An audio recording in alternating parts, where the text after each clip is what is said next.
Amigos y amigas, muy buenos días, tardes, noches. Espero que se encuentren muy bien. Aquí en la Rapé Entrevista también nos encontramos muy bien, un poco acalorados ahorita por una buena caminata que me eché de matutina y estoy muy contento de presentarles a alguien a quien admiramos mucho desde México, porque bueno, ella es mexicana, pero ella está trabajando del otro lado del charco y lo está haciendo de manera fenomenal y es nada más y nada menos que la querida Sassi Alejandre. Sassi, muy bienvenida aquí esta estación rap entrevista que tenemos aquí en el Chamuco Media en YouTube. Estamos en verdad muy contentos. Tengo que confesarte que somos tus fans aquí en el Chamuco TV, aquí en la revista El Chamuco, de la base Comanche, de la base completita. Son un ejemplo de periodismo alternativo que yo creo que ya llegó para no ser alternativo, para muchas y muchos la única alternativa, esta forma de enterarse del mundo, de escuchar sus análisis, de escuchar la historia, de escuchar sus titulares al banquillo, que es una de las secciones favoritas de este espacio. Y bueno, no quiero seguir dando más, quiero darte la bienvenida y muchas gracias por estar con nosotros. No, al contrario, Rate. Yo digo lo mismo, yo no me pierdo ninguno de los análisis de los chamucos. No, bueno, ¿qué te digo? Hacemos clubs de fans si quieres, pero la verdad, no, somos más aquí de este lado los que les admiramos. Y por eso quiero presentarte a nuestro público. Yo estoy seguro que muchos y muchas ya te conocen, pero me gustaría mucho saber un poco más de ti, de tu formación, de tu inclinación, que es una maravilla ver que la juventud mexicana está más poderosa que nunca, más politizada que nunca, más consciente que nunca y quizás me estoy equivocando porque sí hay muy buenos ejemplos en la historia de que nuestra juventud siempre ha sido muy politizada. Obviamente hay de todo, como en cualquier mundo, y bueno, por favor, eh, ¿dónde estudiaste? ¿Dónde naciste? ¿De dónde vienes, mi querida Sassi? Bueno, pues yo soy de la Ciudad de México, ahí nací, ahí crecí. Mi familia, por parte de mi papá, es del País Vasco, son refugiados políticos de la Guerra Civil Española. Y bueno, sí, mis bisabuelos y mi abuelo pequeñito llegaron a México, pues en uno de los tantos barcos que no llegaron a México, sino primero a Cuba y vinieron por separado. Mi bisabuelo venía justamente al principio de la guerra civil, del bombardeo de Ochandiano, que le volaron un pulmón y unos dedos. Entonces llegó a Cuba y luego se encontraron en México y pues ahí siguieron militando.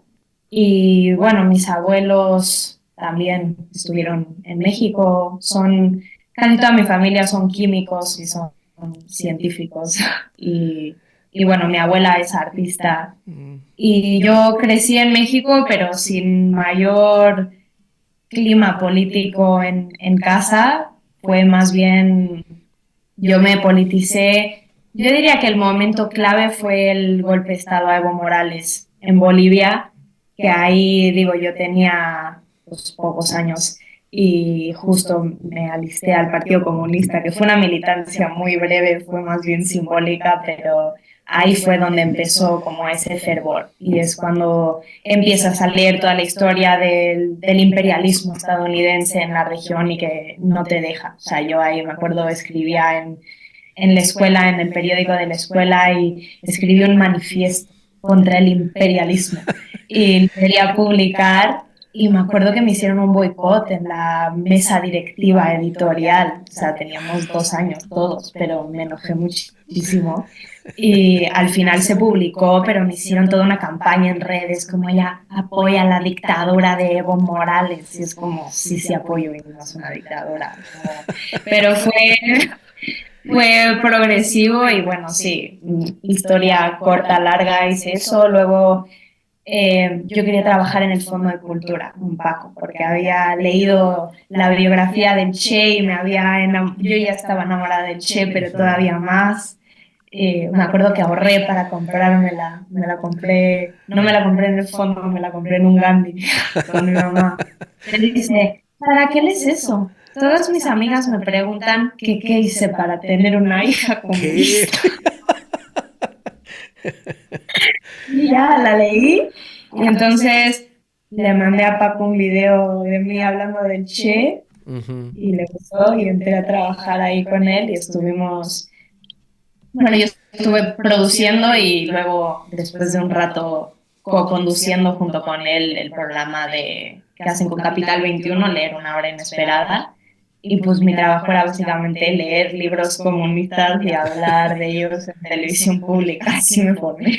Qué maravilla de trabajo para ti, pero no como no para mucha gente. A mí me extraña mucho la pregunta que hizo tu mamá, porque bueno, perdón, pero creo que lo traes en las venas. Esta inclinación por la izquierda, esta curiosidad y sobre todo esta indignación innata del mundo, ¿no? Estar con esta sensibilidad que nos permite voltear a ver las injusticias de lo que tienes cerca y lo que tienes lejos, de la historia y de lo que ves que se está gestando. Esta sensibilidad, sí, sí, sí, es cierto que no siempre sucede, no siempre se da, pero bueno, cuando estás rodeada pues de un ambiente familiar o escolar o fraternal, pues algo se contagia también, ¿no? Y yo por lo que me estás diciendo, pues me parece que independientemente de que tú digas que no hay, no hubo una aproximación política por la historia, no sé por qué sospecho de que hay algo ahí que sí, sí te hizo voltear a ver a las paredes, a los libreros, o me estoy equivocando. Bueno, yo creo que pasan una serie de cosas que te hacen ser quien eres y no lo distingues en su momento y cuando intentas hacer retrospectiva tampoco sabes específicamente qué fue, pero siempre es un cúmulo de cosas. Y es que ya cuando me estaba politizando fue que dije como, ah, sí es cierto, tengo un tío que se llama Lenin, ¿por Ujú. qué será? Ah, sí es cierto, como, mi casa tiene 100 icurriñas, ¿por qué será? O Exacto. sea, como te vas dando cuenta conforme pasa ese ciclo, pero sí, también siempre son como destellos que te hacen darte cuenta y a veces son cosas muy mínimas. O sea, me acuerdo en la escuela que un profesor que teníamos de ética, un día simplemente, él no era comunista ni mucho menos, pero un día simplemente nos dijo, planteó un caso y dijo, no, bueno, pues en tal municipio estaban haciendo campañas electorales y pues las señoras lavaban la ropa en el río, todas las señoras del municipio. Entonces, uno que estaba haciendo campaña dijo como, ah, pues les voy a construir 1,000 lavadoras para que no estén lavando en el río, para que se vayan a sus lavadoras y ahí laven su ropa. Pero las construyó y nadie iba. Entonces nos preguntó como por qué nadie iba. Ujú, Entonces todo el mundo decía como, no, porque las lavadoras no servían. O no, porque estaban chafas. ujú, No, porque se robó todo el dinero. Y era como, no, no es eso. Y ujú. otros, no, porque estaban muy lejos de su casa. Entonces al final dijo como, no, no es nada de eso. Es simplemente porque las señoras no iban al río a lavar la ropa para Exacto, lavar la ropa. Iban exacto. para estar juntas, para hacer comunidad, para platicar, para...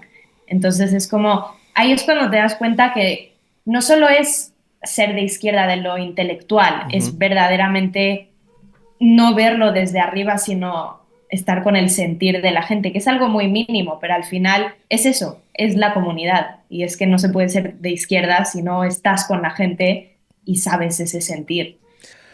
Pues es que todo esto que me cuentas, a mí en lo particular me parece fascinante porque esta sensibilidad, este profesionalismo, esta capacidad que estás mostrando en la base, a mí me parece sobresaliente.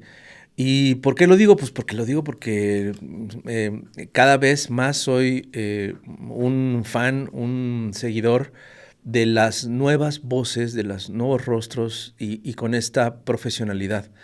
He estado tratando de analizar cómo es que muchos lectores de noticias de los principales medios hegemónicos pues carecen de esta capacidad, de este profesionalismo, de esta sensibilidad. Es un bluff por la vanidad, es una hoguera de vanidades. Y sobre todo el comportamiento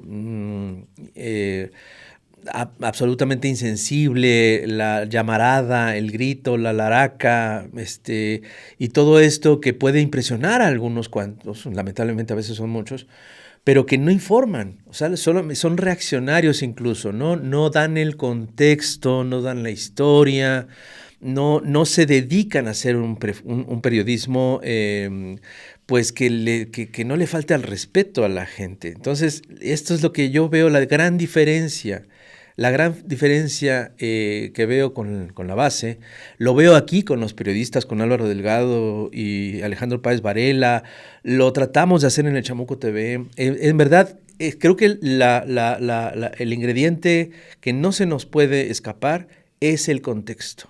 Es incluso la confrontación precisamente de cómo se muestra la información en los medios hegemónicos.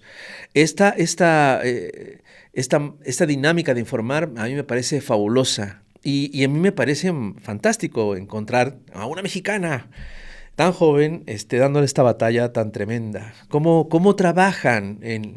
Si no, digo, no quiero que nos muestres como decimos en el teatro, los calzones, pero sí de cómo se mueve, cómo se trabaja, cómo se construye un programa de la base, si es que se puede contar. Bueno, pues no sé si se construye igual que en otros programas, pero me imagino que sí. Básicamente es revisar los grandes temas, en mi caso de la semana. Yo antes hacía también la base, pero ahora solo hago la base Comanche, que ya es mi sección. Y básicamente vemos como los grandes temas de la semana para ubicar uno y entonces cada uno hace su sección y va desarrollando. En mi caso yo hago medios, pero también cuando el tema da para hacerlo como un bitema, entonces yo hago más la parte de América Latina, que es lo que más conozco. Entonces, por ejemplo, si se va a hablar de, no sé, de la guerra de quinta generación, por ejemplo. Entonces, si se habla a gran escala qué es y la sección de datos se centra más como en Europa o en Estados Unidos, entonces mi sección, si no es que es de medios, sería de América Latina. Entonces es básicamente ese día, un día antes, pues estar investigando. Y bueno, en mi caso siempre es como, me acuerdo de, bueno, pues yo leí este libro en algún momento que me puede servir y siempre intento como empezar mi sección con algún tipo de preámbulo histórico o filosófico que ayude como a entrar en el tema, pero eso ya es cosa mía de pensar como en algún libro o en alguna cita o que pueda ayudar a entrar. No sé, o sea, si se está hablando del imperialismo, pues por ejemplo, hablar de qué es la soberanía, de cómo el neoliberalismo la cancela de raíz precisamente para evitar que proyectos de liberación puedan surgir con la bandera de la soberanía. Entonces entras ahí y ya te metes en el tema, pero es básicamente pues lo que pasa con el periodismo audiovisual, con el periodismo de plató y sobre todo con estos programas de análisis político, es que es como una fina línea entre informar, pero también es al final un contenido de entretenimiento. Entonces, tienes que también, para poder informar efectivamente, no solo es que sea verdadero, sino también es que sea digerible y que entre. También es darte cuenta de cómo está configurada la atención de las nuevas audiencias, que son rápidas, que son ágiles, que son de humor, que son de entretenimiento, porque al final le estás compitiendo con TikTokers que tienen perfectamente medido el algoritmo dentro de la sangre y que saben que son videos rápidos, que tienes que enganchar al segundo. Entonces, al ser un contenido más amplio y que tienes que abordar un tema serio, pues tienes que un poco jugar con esa visión del algoritmo, pero al mismo tiempo, pues que eso sirva como enganche para abarcar un tema más amplio. Entonces es, bueno, como todo trabajo de comunicación, es estar absolutamente todo el día viendo noticias y pensando en cómo la comunicarías tú, o al menos yo, es como, bueno, ¿qué está diciendo? ¿Qué no está diciendo? Porque es un poco, o sea, la pregunta de fondo es cómo es el periodismo de izquierda, cómo debería de ser ese periodismo en el siglo XXI, que nunca es de izquierda, sino más bien desde la izquierda. Así es. Y eso lo que conlleva es simple y sencillamente aceptar desde la premisa de que todo es político, porque eso es lo cierto, que no existe un periodismo que simplemente informe, que diga la noticia, que explique la información, porque puede ser que la información en sí sea algo, pero es político cómo lo cuentas, qué cuentas, cuándo lo cuentas. No es lo mismo decir genocidio en Palestina desde 1948 y recrudecido el 7 de octubre, a decir conflicto en Medio Oriente. Así es, estoy absolutamente de acuerdo. Y eso es lo que nos fascina de la forma como nos están informando, están analizando, están diseminando. Es una autopsia de la información que me parece fabulosa y precisamente esa es la gran duda que tenemos muchos comunicadores. Nunca en la vida nos hubiéramos imaginado los caricaturistas que íbamos a tener, por ejemplo, un programa de televisión cuando nuestra experiencia es la de hacer un cartón político de lunes a viernes y nada más. Y a veces una historieta y ok. Sin embargo, aprendimos de Rius la fórmula de comunicar, ¿no? De explicar, ya sabes cuántos temas se atrevió Rius a contar, casi más de 130. Está entre 120 y 130, no hay nadie, ni los más expertos se atreven a asegurar cuántos libros hizo Rius, pero la fórmula era muy básica, que era la de presentar una persona que desconocía y una persona que sí sabía, que sí conocía de qué se trataba las cosas. Y entonces había datos duros y un descanso de humor, ¿no? Un chiste. Entonces, cuando yo veo la base, cuando muchos y muchas de aquí vemos la base, nos damos cuenta de este recurso de la ironía, que es un recurso fabuloso, que incluso pues desnuda en muy buena medida a los titulares de los grandes medios o estos comportamientos hipócritas o las solemnidades o las trampas y las abiertas amenazas, ¿no? Esto también conlleva a un rechazo por parte de estos medios y de la gente que los sigue y los derechosos.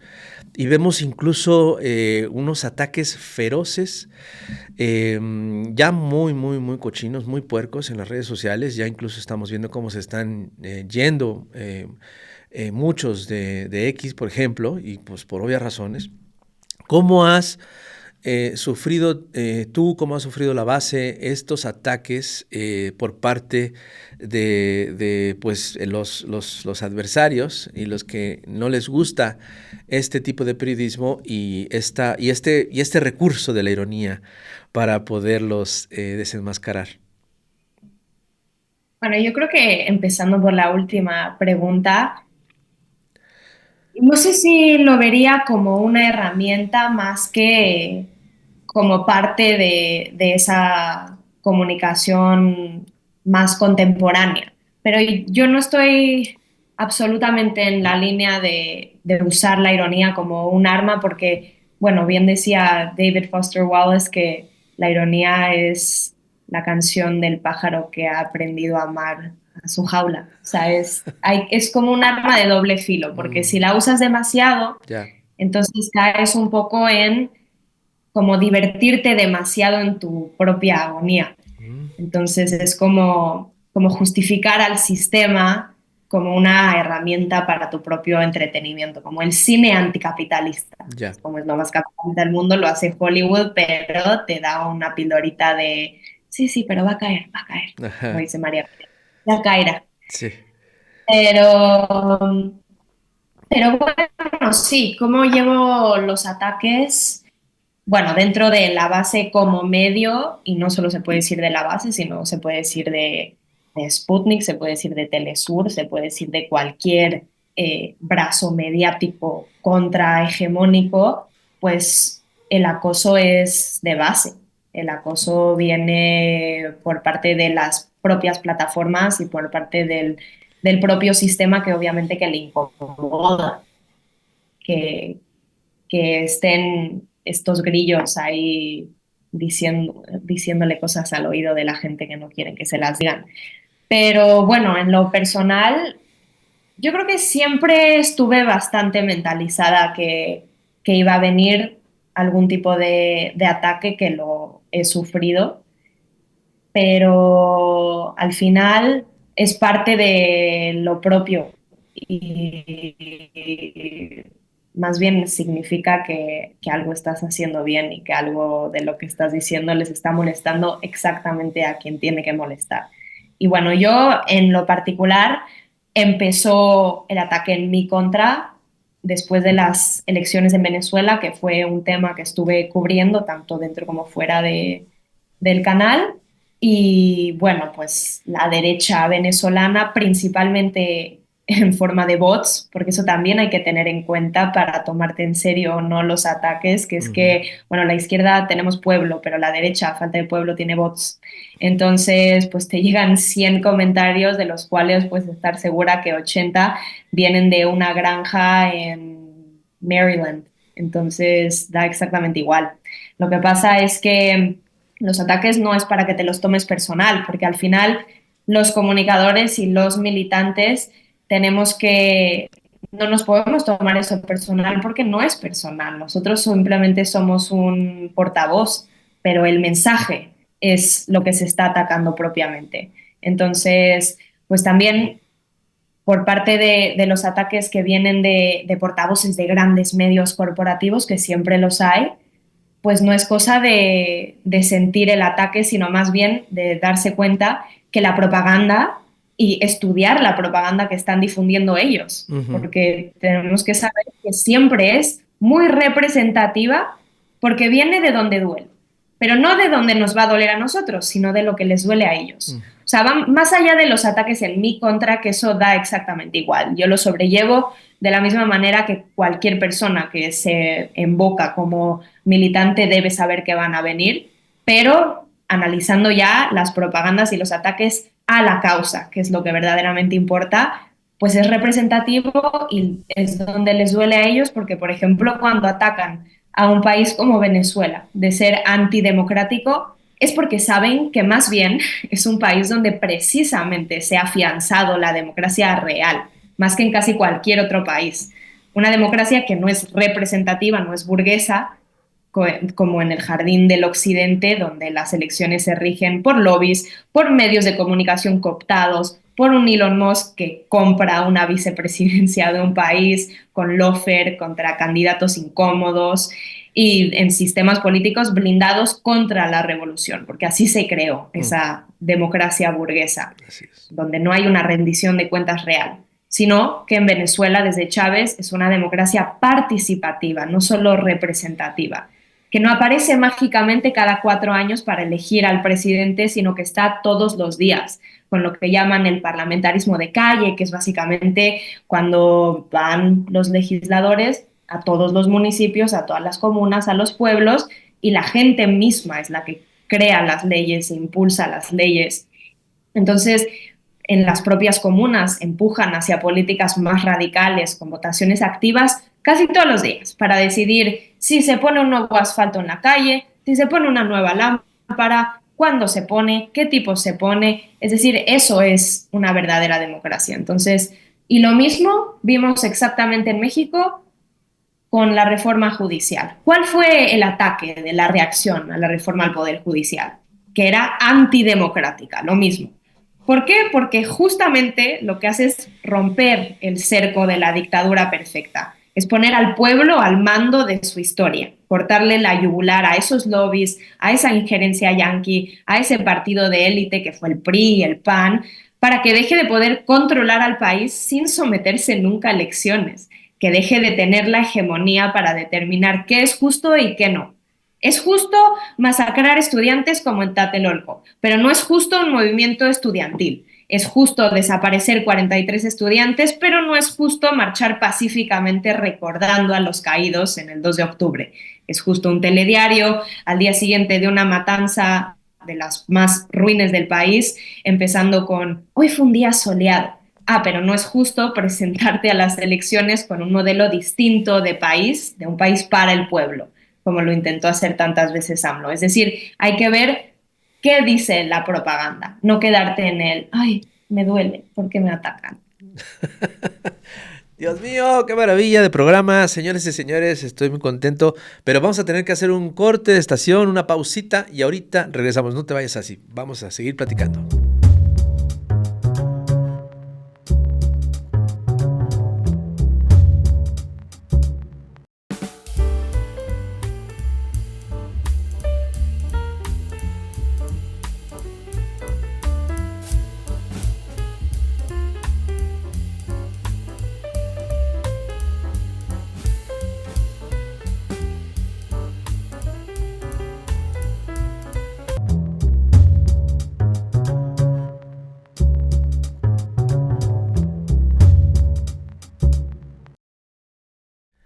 Digo, mi querida Sasi, sobre lo que está pasando en México, lo que está pasando con la entrada de nuestro villano favorito, aunque no para todos, porque ya hemos visto demostraciones de genuflexión por parte de la derecha en México hacia Donald Trump. Y bueno, esta copresidencia, duopresidencia, Elon Musk, Trump. ¿Cómo ves el escenario, mi querida Sasi? Pues yo creo que lo primero que hay que tener en cuenta es que se hacen muchos análisis de Trump como ente singular, pero Trump no es más que la personificación de un imperio en decadencia. Y no es amarillista decir que el imperio estadounidense está decayendo, sino que lo dijo el propio Trump, no solo en sus discursos de campaña, sino que fue la razón por la que lo eligieron. Porque frente a un optimismo exacerbado e hipócrita de Kamala Harris, de el mundo multicolor, Estados Unidos es el mejor país del mundo, Trump lo que decía es, no, estamos en decadencia, por eso es Make America Great Again, que ya no es el eslogan de esta nueva campaña, y sin embargo, cuando asume que ganó las elecciones, marca mucho el énfasis en que va a regresar a la gloria, al poder del imperio estadounidense.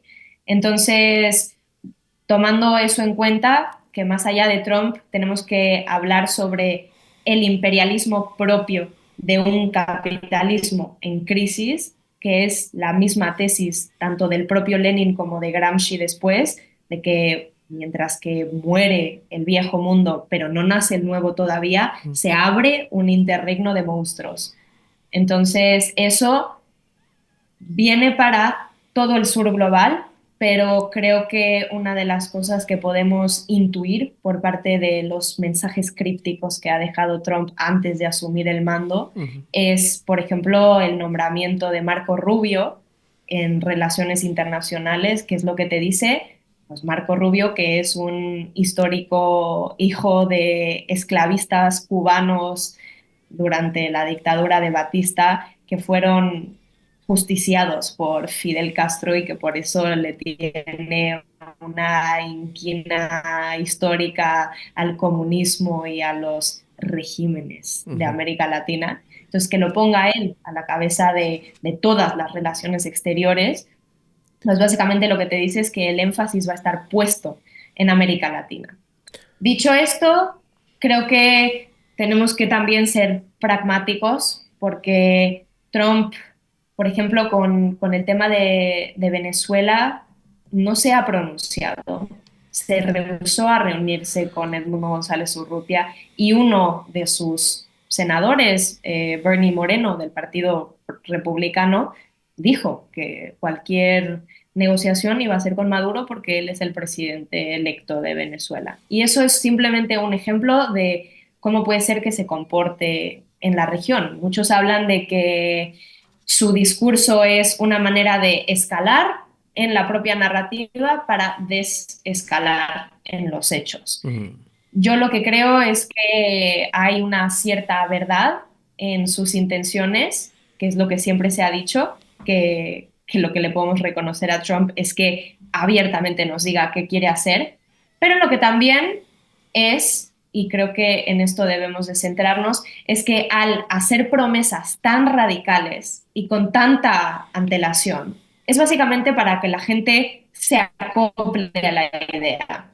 Y entonces lo que estás haciendo es que la ventana de Overton te estás moviendo en esa escala lo más a la derecha posible. Y Ujú. ese espacio lo estás abriendo para la normalidad discursiva, Ujú. para que la gente empiece a concebir eso como no solo aceptable, sino normal. Mm. Entonces, aunque tú no lo hagas, ya dejaste la puerta abierta. Entonces, cualquier acción que tomes anterior a eso parece moderada, ¿no? O sea, si yo te estoy prometiendo que voy a invadir Panamá, México, Canadá y Groenlandia, y al final solo invado Groenlandia, pues estoy diciendo, no es tan malo. Ujú.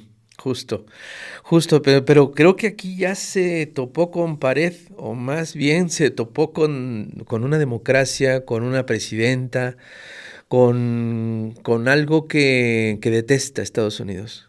Y esto es lo que me parece sobresaliente, que por cierto estoy parafraseando el video que te censuraron en TikTok y que te bajaron, porque me parece muy, muy, muy exacto, cada una de las palabras, muy exactos. Háblanos de eso, por favor. Bueno, pues nada, fue un video de el último programa que hice sobre Trump y, y sus amenazas imperialistas, que en mi sección hablé de esas amenazas en América Latina. Y bueno, hablé de Panamá y de Honduras y de México y un poco de Venezuela, pero concretamente en la parte de México, para cerrar mi sección, como ya se había hablado de de las amenazas de Trump y de la respuesta tan maravillosa de Claudia Sheinbaum enseñando el mapa y de los estados mexicanos y de todo Ujú. eso, me pareció que era un chiste hecho. Entonces, pues decidí más bien usar su última frase, que era, bueno, parece que le informaron mal al señor Trump Ujú. porque en México ya no gobierna ni Calderón ni García Luna, gobierna el pueblo. Entonces, pues como en todos mis programas hablo de Calderón y de García Luna, pues eran historias que ya había contado. Entonces decidí hacer como dos capítulos previos para también demostrar cómo pues Estados Unidos alardea del narcotráfico y básicamente es toda una construcción de un casus belli para sembrar el campo para poder después justificar una invasión militar en México, fundamentada en el R2P, en el Right to Protect, Ujú. que es una ley estadounidense que también es uno de los grandes nacimientos del asalto a las Torres Gemelas, que usan como excusa para hacer una infraestructura de seguridad y de castigo, no solo en Estados Unidos, sino en todo el mundo. Entonces, bueno, yo usando eso, básicamente me fui a los orígenes de ese narcotráfico en México, que se piensa que es con los cárteles y con el Chapo, pero en realidad viene de muchísimo antes. Viene de la guerra de secesión en Estados Unidos, particularmente cuando empiezan a necesitar morfina para sus soldados y entonces llegan con los campesinos en México y básicamente entre que los obligan y entre que hacen un trato y los obligan a plantar, porque también esa es otra, no le podemos quitar la agencia a los sujetos históricos, no, No es que simplemente se dejaron someter, sino es que, bueno, si plantas maíz y ganas 1 peso, pero te viene un gringo y te dice, ah, pues plántame una amapola y te doy 5, pues la plantas. Claro. Entonces empezaron a hacer plantíos masivos que luego, no solo en la guerra de secesión, sino en la guerra civil se usan esa amapola, de donde derivan los opioides y particularmente lo usaban para la morfina, para tratar a sus soldados. Entonces se genera esa codependencia y es lo mismo que pasa en la guerra del opio en China. Exactamente lo mismo unas décadas después, unos años después. O sea, en la guerra del opio, pues básicamente era lo mismo. Plantaban opio y en la India y en otros lugares y después cuando empezaban a comprar el té, empezó por el té, empezaban a comprar té de China y para pagarles, al principio les pagaban con oro y luego se dieron cuenta que era un gasto de oro innecesario, entonces les empezaron a pagar con opio, entonces se volvieron adictos, entonces empezó la guerra del opio. Entonces pasa lo mismo en México. Lo que pasa es que no solo se hacen adictos los mexicanos, particularmente no. Los primeros que se hacen adictos son los propios yanquis, porque sus soldados empezaban a caer. Le llamaban la enfermedad de soldado Ujú. a la drogadicción. Entonces, esto sigue y sigue con Porfirio Díaz también, que es algo que me parece alucinante, que está pasando lo mismo en España, que es como estas nuevas juventudes libertarias que reivindican en España a Franco y en Estados Unidos a Porfirio Díaz, perdón, en México a En Porfirio México, Díaz. sí. Entonces, es como estos TikToks de el legado de Díaz. Bueno, pues el legado de Díaz no fue el crecimiento económico, porque ese crecimiento era para tres pelados. El resto era básicamente no solo un sistema de sometimiento con Estados Unidos, sino un sometimiento ruin, que no solo era para generar estas grandes riquezas, sino a costa de qué, bueno, pues una gran parte era a costa de ese tráfico de drogas, que se traficaba también en ese ferrocarril que se construye por días, que llega hasta Arizona y que luego en Estados Unidos se distribuye hasta California, que es básicamente un preámbulo perfecto de lo que después seguiría pasando. O sea, también otro de los capítulos que cuento en ese video era, bueno, añísimos después, cuando surge el ZLN y pues también, pues esos gobiernos neoliberales empiezan a construir a los Zetas, que bueno, ya existían, X, Y, Zetas, que vienen, que son derivado directo de un grupo de élite que había construido el propio Estado de soldados entrenados en la Escuela de las Américas. Es decir, la escuela de los dictadores, de las grandes dictaduras del Cono Sur. Por eso es que también conocer toda esta historia es lo que también te hace darte cuenta que se nos vende este relato de que México es el gran país excepción, que nunca tuvimos una dictadura militar como en Argentina o en Chile, sino que somos perfectos, somos singulares.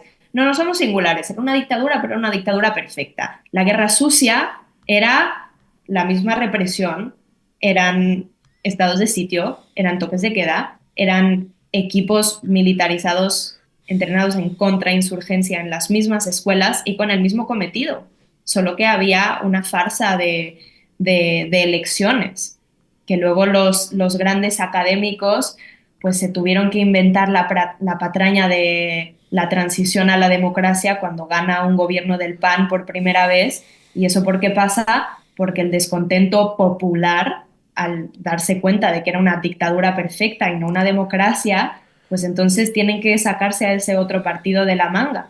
Y luego eso tampoco funciona. ¿Por qué? Porque la gente no es tonta. Entonces se da cuenta que eso tampoco es democracia. Y ese es el gran error de la derecha, que particularmente en México por eso está tan destrozada, porque siempre pensó que la gente, que el pueblo era tonto, y ahora lo que se les está demostrando es que nunca lo fue. Exactamente. Y ahora su comportamiento tan patético que han demostrado en los últimos años, en este sexenio que acaba de terminar y todavía continúa de manera lamentable, pues no hace más que seguirlos enterrando. Estarás de acuerdo en que falta mucho para que la oposición presente un proyecto de nación medianamente atendible y que pues precisamente han fracasado porque su único proyecto de nación ha sido el saqueo y vaya, y el no pagar impuestos y bueno, una lista tremenda. ¿Cómo ves ahora la oposición en México frente a esta nueva etapa, este segundo piso de la transformación? Bueno, la oposición en México está usando sus propios tácticas y sus propios términos, está desactivada. Y es lo que habían tratado de hacer con nosotros durante toda la construcción de este sistema, que se planteó el sistema del PRI, el sistema de esa dictadura perfecta, como algo impermeable contra las revoluciones. Entonces, el PRI, pues básicamente como heredero de ese sistema, se sentía intocable y que no tuvo modelo de país, bueno, sí que lo tuvo. Tuvo el modelo de país de, por ejemplo, dejar de celebrar la Revolución Mexicana y en su lugar poner al Buen Fin para que la gente no pensara en grillar, sino que pensara en comprar refrigeradores y lavadoras. Tuvo el modelo de país de subyugarse ante Estados Unidos, asumiendo plenamente la posición de patio trasero. Es decir, que era un hijo predilecto del neoliberalismo. Entonces creyeron que eso iba a durar por siempre y ¿qué es lo que pasa? Que no se saben, no se saben comportar ante la llegada de un movimiento verdaderamente popular, porque lo intentaron frenar con lofer, con fraudes electorales, con matanzas, con la masacre de Atenco, con la desaparición de los 43 de Ayotzinapa, lo intentaron parar con mil y un maneras, pero lo que vemos es que aún antes de llegar a la presidencia Morena, había construido, ayudado a construir y aprendido de la construcción popular de, propia de ese pueblo. Entonces, cuando se crea esa hegemonía cultural que se empieza en las bases, que fue como se hizo en la Cuarta Transformación, pues la derecha no sabe cómo reaccionar. No sabe cómo reaccionar porque la hegemonía siempre había sido suya. Entonces se ven en un momento en donde la gente de a pie habla de programas sociales, habla de el concepto de pueblo, habla de el intervencionismo estadounidense y ellos se tienen que reconfigurar y Xochitl Gálvez, que fue un invento mediático de la calaña de Edmundo González Urrutia y María Corina Machado, de los grandes libertadores de un día me levanto vendedora de gelatinas y el otro día quiero ser marxista disidente y al otro día quiero ser señora de las lomas pero con un huipil. Es decir, se intentó un poco reconstruir usando ese imaginario de la izquierda de, no, sí, yo sí apoyo los programas sociales o de mostrar la bandera, pero al final es una derecha desactivada, pero, y esto creo que es un pero importante, que a alguna gente no le gusta que le diga porque me dice, ¿cómo dices eso? Pero es la verdad, hay que también analizar el caldo de cultivo en los que se ha gestado la ultraderecha en otros países, concretamente en América Latina. Porque por más que ahora mismo la 4T y la 4T, no solo como partido, sino como movimiento, tiene la hegemonía, pero eso no quiere decir que haya una extrema derecha cocinándose para que en cualquier momento que flaquee entrar o dentro de las mismas filas, porque se está siguiendo el modelo de un partido de masas que es necesario para hacer un cambio. Pero tampoco, si caemos en una concepción más peronista del asunto, en el que, bueno, hay que albergar muchos submovimientos dentro del movimiento, pues se puede infiltrar dentro de esas mismas filas. Entonces también hay que tener cuidado porque si bien la ultraderecha más rancia como la de Milei está desilusionando incluso a los más libertarios de los libertarios, también es un hecho que la ultraderecha está coordinada mundialmente y también en América Latina. Y Esa lo es, estamos viendo ahora mismo porque pues Milei tiene connivencia no solo con Estados Unidos, sino también con Bukele y también con Noboa y también con el gobierno de Costa Rica, que también es de ultraderecha, pero no solo. También estamos en un momento en el que algunos gobiernos en América Latina que se autodenominan de izquierdas, como podría ser principalmente Boric, pero también podemos usar el caso de Bernardo Arévalo en Guatemala, también podemos usar el caso de Mulino en Panamá, que incluso ahora que Trump lo está amenazando a él con invadirlo, sigue estando a los pies del imperio y recibiendo, por ejemplo, a Edmundo González Urrutia. no entiendo Entonces eso. ya no solo es una alianza, claro, ya no solo es una alianza de las ultraderechas, sino de las ultraderechas con las derechas, con la socialdemocracia, y básicamente nos está haciendo un favor. ¿Qué favor? Que nos está representando como en esa falsa democracia burguesa, esos tres supuestos ejes de ese gran diagrama de Venn de las ideologías permitidas dentro del sistema son exactamente lo mismo y operan para los mismos intereses.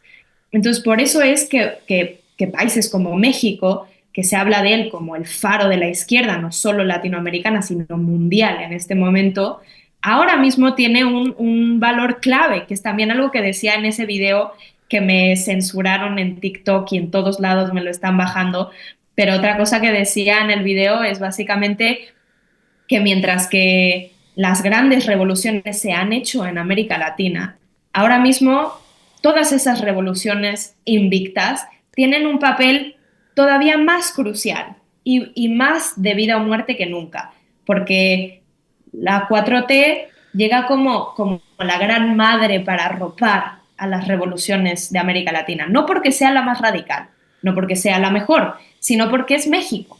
México había estado exento de la ola roja, de la ola de las revoluciones socialistas. Entonces, que ahora lleguemos plantándole cara a Estados Unidos, que lo tenemos en el copete, y que aún así estemos dando la batalla, y aún así tengamos esa posición tan solidaria con los gobiernos y con las revoluciones de nuestro continente, eso es plantar cara aún más y que nosotros, con nuestra economía, con nuestra posición geopolítica y con nuestra relación con Estados Unidos, estemos haciendo eso, básicamente es ponerle el primer freno a Estados Unidos para que no baje sus intenciones hacia abajo de la patria grande. Entonces, por eso es clave que no solo veamos a México, sino que veamos este nuevo piso de la revolución bolivariana, que veamos a Cuba, que le acaban de ligeramente desbloquear como país ya no terrorista, pero aún con un bloqueo Así es. económico genocida. Entonces, es una nueva etapa para el mundo, es una nueva etapa para América Latina y tenemos que encabezar nosotros esa disputa, no solo ideológica, sino de patria o muerte. Totalmente de acuerdo. Y fíjate que esto último que acabas de mencionar, de que no nada más hay que prestarnos atención, sino voltear a ver a todos los ejemplos alrededor en América Latina, y sobre todo porque en México, y podré estar equivocado, pero quería preguntarte tu opinión al respecto. Parece que tenemos muy poca cultura periodística, de esa necesidad de informarse sobre lo que está pasando alrededor de México, en el exterior. Y lo vemos con muy pocos espacios en el área internacional, muy poca información internacional en los mismos medios de comunicación. ¿Tú cómo ves esto?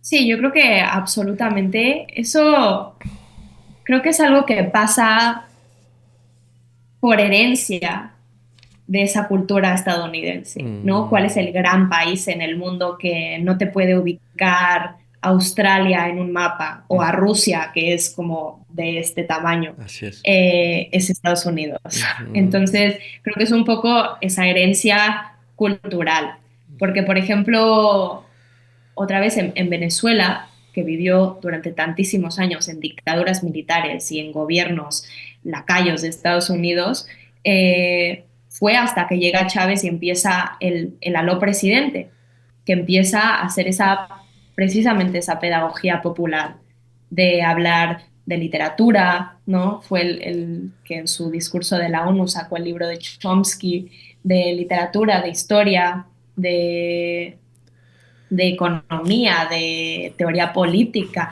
y exactamente lo mismo empezó a hacer AMLO, Ujú. Obviamente más centrado en México, porque todo su sexenio era más en México, porque es lo que se debe hacer cuando empiezas una transformación Exactamente. así, pero creo que sí que desató eso dentro de la gente, ¿no? Yo cuando trabajaba en el Fondo de Cultura Económica y cuando íbamos pues a las zonas populares de la Ciudad de México en entregas de libros y en ese tipo de cosas, la gente lee muchísimo. Y era, no, yo quiero el de Larissa Reisner, no, yo quiero, ¿sabes? Es como ese gran estigma de, en México no se lee, la Ujú, gente no lee. Es lo típico que dice la derecha para desmoralizar y ujú. porque despreciaban a su pueblo, siempre lo hicieron. Entonces, en México yo creo que está habiendo una nueva conciencia precisamente porque nos estamos dando cuenta como pueblo que existimos en relación a los otros pueblos. Y en México eso es crucial que pase porque tenemos otra vez una posición separada del resto de América Latina, o al menos así lo Ujú. vivimos por gran parte de los siglos del siglo pasado, concretamente que fue pues esa posición de patio trasero de Estados Unidos. Era una posición de más parte de Norteamérica como el esclavo de la verdadera Norteamérica que parte de la patria grande, ¿no? Como había más conciencia entre los países que habían vivido traumas comunes, que habían vivido dictaduras militares o que habían vivido revoluciones socialistas o revoluciones socialistas truncadas, había más hermandad entre Chile con Argentina, con Uruguay con Paraguay, entre Cuba y Puerto Rico, son dos alas de un mismo pájaro, entre Brasil y entre Bolivia y Ecuador, es decir, entre América Latina había esa hermandad, pero México había estado históricamente exento por esos gobiernos del PRI que nos querían exentos de. Entonces es verdaderamente la 4T la que nos vuelve a posicionar con la patria grande. Y eso yo creo que es crucial para esta nueva ola, porque viene una nueva ola de movilizaciones, de luchas, y México la está encabezando, pero al final es la última adición a esa gran familia y es lo que tenía que pasar para que verdaderamente pueda volver a surgir ese fervor. Totalmente de acuerdo, Sasi. Es un placer platicar contigo. Estamos muy emocionados y espero que no sea la última vez. Ya se nos acabó el tiempo, lamentablemente, pero antes de despedirnos, nos encantaría poder seguirte leyendo, seguirte, sí, bueno, seguirte, porque nos informas, porque nos das contexto, porque es evidente que estás muy bien enterada y nosotros queremos un poquito de ti. Dinos, ¿dónde te podemos seguir? Bueno, pues en Twitter, que es donde más me muevo, que es Sassy Alejandre, todo junto, en Instagram igual, que también subo bastante a Instagram. Luego tengo TikTok, que es Sassy Espacio Alejandre, y en YouTube subo a veces cosas, que igual me llamo Sassy Alejandre, todo junto. Perfecto. Pues muchísimas gracias, querida Sasi. En verdad, espero que no sea la última vez. Se te aprecia, se te quiere, se te sigue. Así que, en verdad, muchas gracias. No, muchas gracias a ti, Rafael, por invitarme. Ha sido un Venga, placer. cuídense mucho, cuídense mucho. Señoras y señores, pues ya sabe que este programa es para comentar, compartir, coleccionar y para que lo analice, para que lo estudie, para que lo medite, para que se entere. Ya lo sabe, aquí se le quiere y cuídese mucho. Nos vemos a la próxima.